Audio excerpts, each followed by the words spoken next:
This is BBC News with the latest business headlines for viewers in the UK and around the world. Hello and welcome.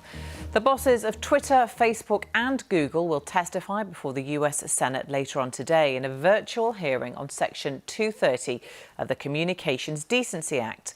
Well, it is a hotly disputed piece of law which basically stops the likes of Twitter from being liable for what people post on their websites. It was introduced back in the 1990s and it's allowed the companies to flourish. However, Facebook's CEO Mark Zuckerberg has already come out in support of reforming the law. So what would changing it mean for big tech? As James Clayton now reports from San Francisco, there's a growing appetite for tighter regulation of the tech giants, whoever wins this election. James Clayton there. Well, let's cross to San Francisco now, where we're joined by Margie Murphy, who's the technology reporter at the Telegraph newspaper. Welcome to you, Margie. Thanks very much for being with us. So what do you think the mood is there amongst legislators? Do you think what changes are lawmakers actually suggesting here then? Margie Murphy, thank you very much for joining us, explaining all that to us. Thank you.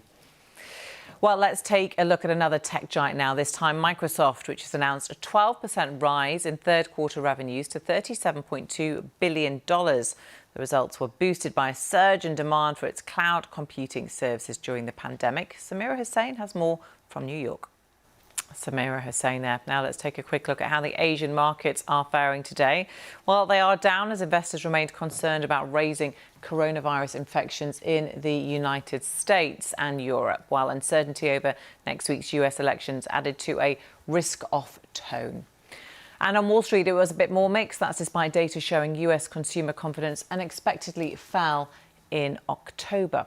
Well, let's talk about the trade row now between China and Australia. The latest development has seen Chinese steel mills and power stations buying more coal from Mongolia after Beijing imposed a ban on imports from Australia.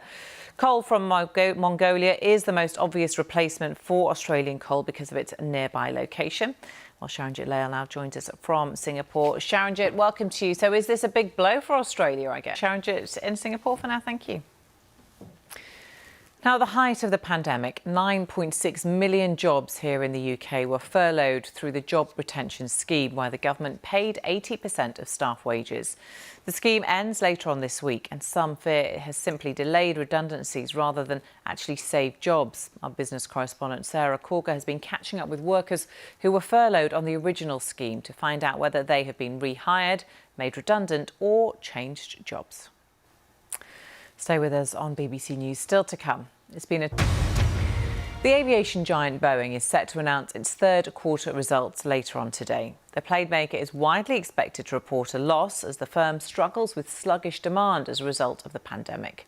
2020 has, of course, been a terrible year for airlines, while Boeing is also awaiting a critical decision from regulators to lift the ban on its 737 MAX planes following two fatal crashes.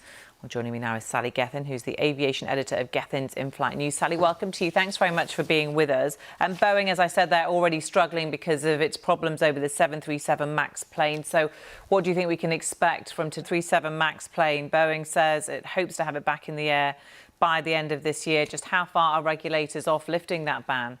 Thank you very much for joining us today. Thank you.